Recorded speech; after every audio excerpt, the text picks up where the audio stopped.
멘탈 얘기 주셨는데 김관선 변호사님 수사 많이 해봤잖아요. 네. 보통 이게 굉장히 철학적인 질문이긴 합니다만 이 사람의 양심이 있잖아요. 양심. 그러니까 이 양심은 무엇일까?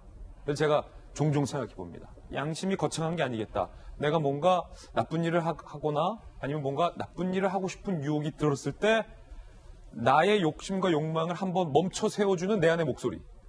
저는 그게 양심이라고 생각하거든요. 개인적으로. 뭔가 하려고 했을 때 안 돼.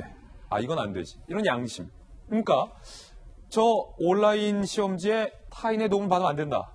라는 문구까지 쓰여져 있는데 그 문구가 없다 하더라도 내가 교수면 내 아들에 대한 부정은 있지만 양심이 발동됐다면 아, 이거 안 되겠다. 정유라의 비판하는 글을 쓰려다가 내가 보름 전에 한 일을 생각한다면 이게 안 되겠다. 이 양심이 이렇게 딱 작동을 안 한 겁니까? 김관선 변호사님. 제가 볼 때 아마 조국 교수인지 정경심 교수 같은 경우에는 해외 유학하잖아요.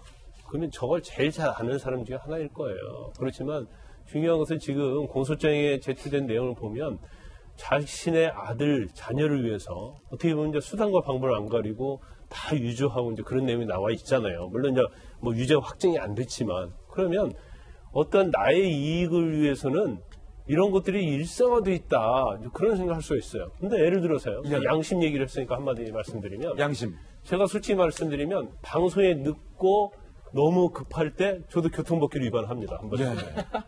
그런데 이런 방송에 나왔을 때 방송에서는 교통법규를 위반해가지고 어떤 사고를 친 사람에 대해서 우리가 패널로서 얘기할 때 있어요. 예. 저는 그때 이 얘기 못해요.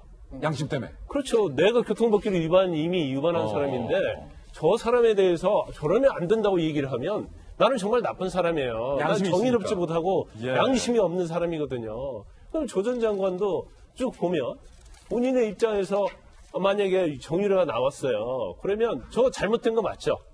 그러면 저런 행위를 아는 사람은 저걸 비난해도 돼요. 예. 그렇지만 자기가 직접 한 사람은 저를 비난하면 안 되죠. 왜냐하면 나를 뒤돌아봐야 하거든요. 아, 나도 그랬었는데, 아, 나도 그러면 오히려 그런 걸 보고 앞으로 내가 이러면 안 되겠구나. 나도 저렇게 될 수도 있겠네. 그러면서 오히려 그걸 학습 효과로 삼아야 한다는 거죠. 그런데 그렇지 않고 그때도 그렇고 그 이후에도 그렇고 계속 또 이런 행위를 반복했다고 한다면 예. 그러면 사실 양심이 없는 사람이죠. 양심이 없는 거다. 예전에 이경규 씨가 그 양심이 없다고 좀 양심 좀 우리 살려보자. 그 냉장고 주고 다니지 않았습니까? 양심이. 양심이란 무엇인가? 이런 생각을 좀 해봤는데 민주당의 수석 대변인이요. 이 양심과 관련된 조국 교수의 행동에 대해서 상당히 두둔을 했는데 그게 논란입니다. 뭐라고 두둔을 했냐면 아이 숙제 봐주는 부모는 이제 다 범죄자다라고 발언한 겁니다. 정말 들어보시죠. 근데 조지원 식당대 문제는 대한민국 그 우리 어머니들, 부모님들의 절반 이상을 잘못하면 범죄 혐의로 모를 수 있습니다. 네. 저도 그 우리 아이 대학생이 있는 아이가 있는데 네. 리포트 쓸 때 저 옆에서 조언해주고 물어보면 아버지로서 조언할 수 있잖아요. 네. 이렇게 쓰는 게 좋겠다고. 네. 그래서 결국은 그 아이가 성적이 잘 나오면 그 업무방해죄가 되나요? 이게 김 장관님 이게 아이 숙제 도와주는 거랑 예. 미국 대학교 시험 대신 쳐준 게 같은 겁니까? 그 홍익표 의원이 민주당 수석 대변인 맞죠? 네, 수석 대변인 자격으로 뭐라고까지 얘기하냐면 업무 방해죄로 기소한 검찰은 윤석열의 엑스맨인가라고까지 표현을 했더라고요. 아마 많은 국민들이 민주당은 엑스맨을 수석 대변인으로 두고 있는 거 아닌가라고 생각을 할 것 같아요.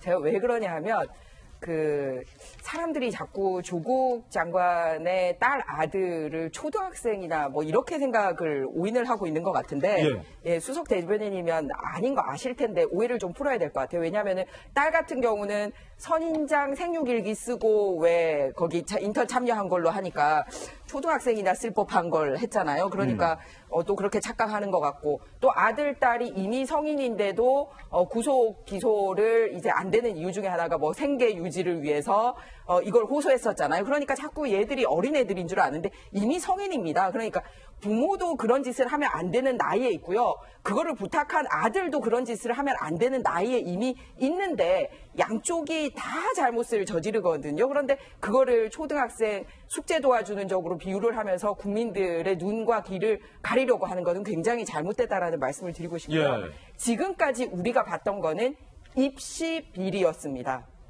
그런데 왜 이번 시험이 중요하냐면은 드디어 학사 비리까지 나온 거예요. 학교에서 저지를 수 있는 가장 큰 두 가지 비리가 입시 비리와 학사 비리입니다. 여기에 대해서 수석 대변인이라면 민주당의 입장은 여전히 유효한 겁니까? 이런 식으로 입시 비리에 대해서도 관대하고 할 거고 학사 비리에 대해서도 내주겠다라는 뜻입니까? 저는 이번 총선 때 예. 학사 비리와 입시 비리를 대하는 민주당의 입장을 정확하게 밝히셔야지 이런 식으로 뭐 초등학교 숙제 봐주는 식으로 해서 넘어갈 수 있는 부분이 저는 아니라고 생각을 합니다. 또 하나 홍 수석 부대변인 같은 경우는 그동안 그 자기 양심 때문에 기권을 한 금태섭 의원에 대해서도 뭐 당이 지도부가 해가지고 무슨 조치하겠다라는 식으로까지 얘기를 했는데 국회의원이 양심에 따라서 투표를 한 거에 대해서는 그런 식으로 칼날을 휘두르고 입시 비리 저지른 자에 대해서는 뭐 초등학생에 봐주는 식으로 이렇게 호도한다면 이게 수석 대변인으로서의 민주당 공식 입장인지 국민들은 그게 궁금할 것 같습니다. 네. 일단은 뭐 민주당의 공식 입장이라고 하기에는 홍익표 수석 대변인 본인의 발언이기 때문에 논란이 지금 있는 거예요. 근데 하나 논란이 더 있죠. 제가 추가로 예. 할 거는 뭐냐면 오픈북에서 지금 검찰이 수사한 자료 밝혀진 거에 의하면요. 부모님들이 몇 번에서 몇 번까지 할지 가족 뭐 이 토킹장에서 한 것까지 다 나오는 데다가 그 보낸 자료를 그래도 아들이 좀 가다듬은 흔적은 없고요. 조국 교수 부부가 보낸 거를 그대로 카피 앤 페이스트 한 걸로 드러나고 그래요? 있어요. 예, 자기 생각은 1도 안 붙인 걸로 드러나고 있습니다. 학사 비리다.